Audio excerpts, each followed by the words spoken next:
안녕하세요. 김성겸 목사입니다. 산돌 성경 읽기에 오신 여러분 환영합니다. 오늘은 사사기 1장에서 3장까지의 내용 살펴보도록 하겠습니다. 우선 사사기라는 이름을 좀 생각해 보죠. 사사, 히브리어로는 쇼펫이라고 합니다. 왕정시대 이전에 이스라엘을 다스리던 지도자를 일컫는 말인데요. 직역하면 판사라는 뜻입니다. 고대 공동체 지도자는 민원을 해결하면서 판결을 내리는 활동을 많이 했기 때문에 쇼펫, 판사라는 직책으로 호칭되는 것이 자연스럽습니다. 그렇지만 꼭 재판만 하는 사람은 아니라는 것, 지도자를 일컫는 말이라는 것을 기억하면 되겠습니다. 이 쇼펫이라는 단어를 사사라고 번역을 했는데요. 사사는 고대 중국에서 법령과 형벌을 관장했던 재판관을 일컫는 호칭이라고 합니다. 그래서 쇼펫을 우리말로 사사라고 번역했습니다. 사사기 전체의 내용은 이스라엘의 타락과 그런 이스라엘을 구원하시는 하나님의 은혜의 역사입니다.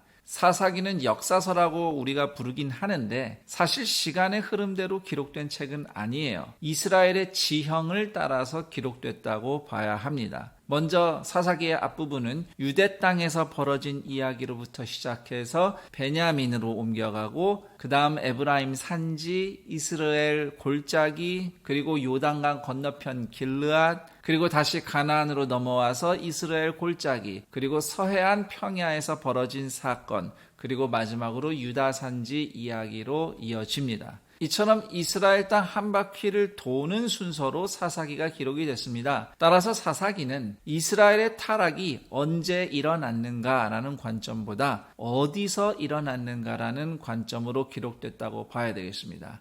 타락은 이스라엘 전체적으로 진행되었음을 사사기는 보여주고 있습니다.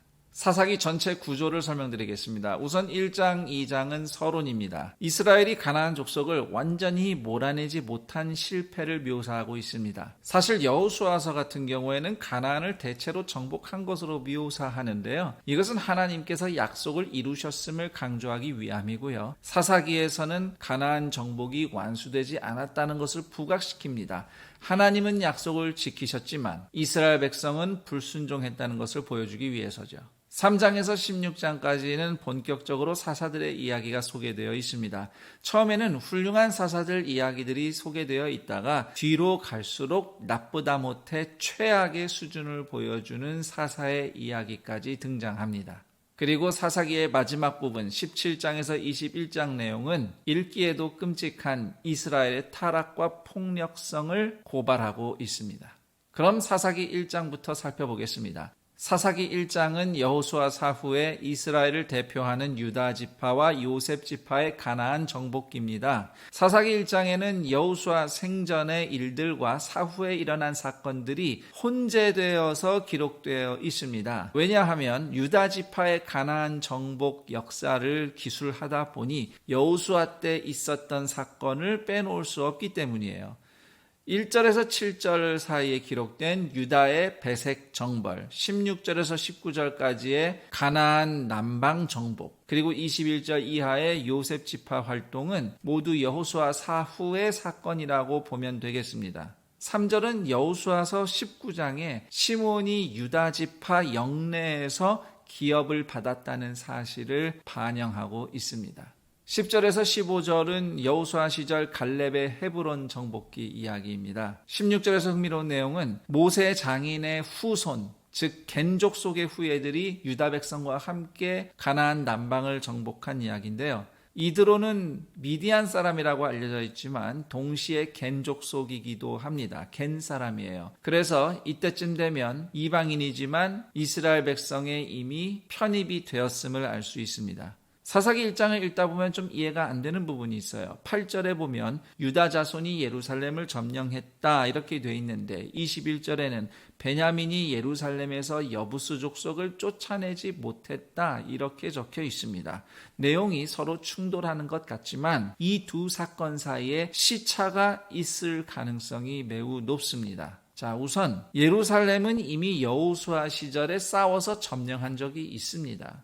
그리고 오늘 사사기 1장에서도 베색을 점령한 후에 유다 지파가 예루살렘을 점령했다고 하지만 여호수아서 18장 28절을 보면 예루살렘은 베냐민 땅이에요. 그런데 유다가 점령했다고 차지할 수 없는 겁니다. 따라서 유다 지파는 예루살렘에서 물러났을 것이고 베냐민이 곧바로 예루살렘을 차지하지 않고 틈새가 벌어지자 그 틈을 여부스 족속이 파고 들어가서 예루살렘을 다시 차지한 것으로 해석할 수 있습니다. 베냐민은 결국은 여부스 족속을 몰아내지 못하고 맙니다. 그리고 여호수아서 15장 63절을 보면 쫓아내지 못한 여부스 족속이 유다 지파와 함께 예루살렘에 계속 살았다, 이렇게 기록이 되어 있는데 사사기 1장 21절에서는 여부스 족속이 베냐민 지파와 함께 거주했다, 이렇게 기록이 되어 있습니다. 둘 다 맞는 얘기입니다. 왜냐하면 예루살렘을 두고 유다와 베냐민 지파가 서로 접경하고 있기 때문입니다. 그래서 여호수아서 15장은 유다 지파 입장에서 쓴 것이고 사사기 1장은 베냐민 지파 입장에서 쓴 거라고 이해하면 되겠습니다. 19절 이하에는 이스라엘 백성들이 가나안 땅을 다 점령하지 못한 현실이 기록되어 있습니다. 겉으로 보기에는 가나안 족속들이 철기로 무장을 하고 있었기 때문에 이스라엘 백성이 점령할 수 없었던 것처럼 보이지만 사사기 2장을 보면 그 진짜 이유가 드러납니다. 2절에 기록된 것처럼 이스라엘 백성이 가나안 족속과 언약을 맺고 우상의 제단을 파괴하지 않았기 때문이에요. 그리고 10절에 보면 여호수아가 죽은 이후 새로운 세대는 하나님을 알지 못했다, 이렇게 기록하고 있습니다. 부모가 자녀들에게 전혀 가르치지 않았다는 뜻이에요. 11절 보시면 이스라엘이 바알을 섬겼다고도 합니다. 결국 가나안 정복의 미완성의 진정한 이유는 이스라엘의 우상 숭배와 불순종인 것입니다. 11절에서 23절까지의 내용은 앞으로 사사기에서 반복해서 등장할 역사를 미리 정리해서 보여주고 있는 대목입니다. 죄와 우상 숭배로 타락한 이스라엘을 하나님께서 이방 민족의 손을 들어서 심판하십니다. 그러면 이스라엘 백성들이 회개하고 하나님께 부르짖어요. 그러면 하나님이 사사를 구원자로 세워서 이스라엘을 구원하십니다. 그리고 사사가 살아있는 동안은 잘 믿으며 사는 것 같아요. 그러나 사사가 죽고 나면 이스라엘 백성은 더 나쁘게 타락합니다. 사사기를 읽어갈수록 이스라엘 백성이 더 심각하게 타락하는 모습을 보여줍니다. 그래서 20절 이하에 보시면 하나님께서 가나안 족속을 다 몰아내지 않으시겠다고 말씀하셔요.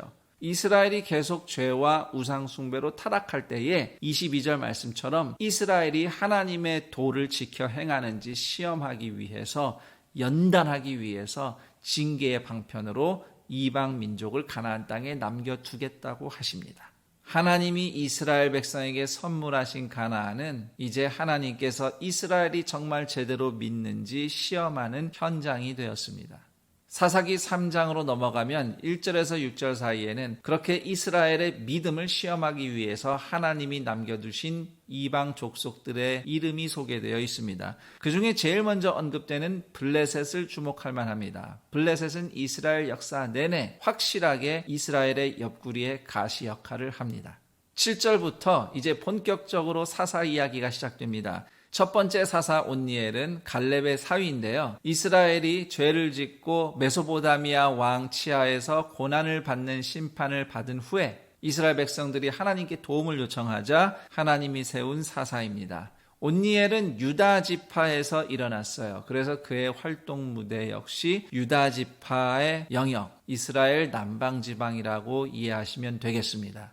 12절에서 20절 사이에는 사사 에훗 이야기가 나옵니다. 13절 보면 모압 왕이 종려나무 성읍을 점령했다고 하는데 이 성읍은 바로 여리고를 일컫는 말입니다. 여리고는 베냐민 지파의 땅이에요. 에훗 자신도 베냐민 출신입니다. 그래서 에훗이 27절에서 에브라임 산지에서 나팔을 불며 이스라엘 백성들을 모으는데요. 여기서 에브라임 산지는 베냐민 지파 영역이었음을 알 수 있습니다. 그리고 15절에 에훗이 왼손잡이라고 적혀 있는데 이 대목의 원문을 연구하면 오른손을 잘 못 쓰는 왼손잡이라는 의미가 됩니다. 이것은 오른손에 어떤 장애가 있음을 암시하는 표현일 수도 있어요. 그래서 사사기 3장에서 모압 왕이 에훗에 대해서 별로 경계심을 갖지 않은 것이 이해가 됩니다. 오른손에 장애가 있는, 왼손만 쓰는 사람이기 때문에 모압 왕이 그 사람을 연약한 사람이라고 보고 방심했던 것입니다.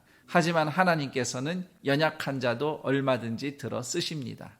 에훗 다음에는 아나스의 아들 삼갈이 이스라엘을 구원했다는 내용이 나오는데 흥미롭게도 아낫이라는 이름은 이방신의 이름이에요. 그래서 삼갈은 이방인 출신으로 분류되기도 합니다. 자, 여기까지 사사기 1장에서 3장 내용 살펴봤습니다. 그럼 전 여기서 인사드리고 내일 그 다음 내용과 함께 여러분 다시 찾아뵙겠습니다. 감사합니다.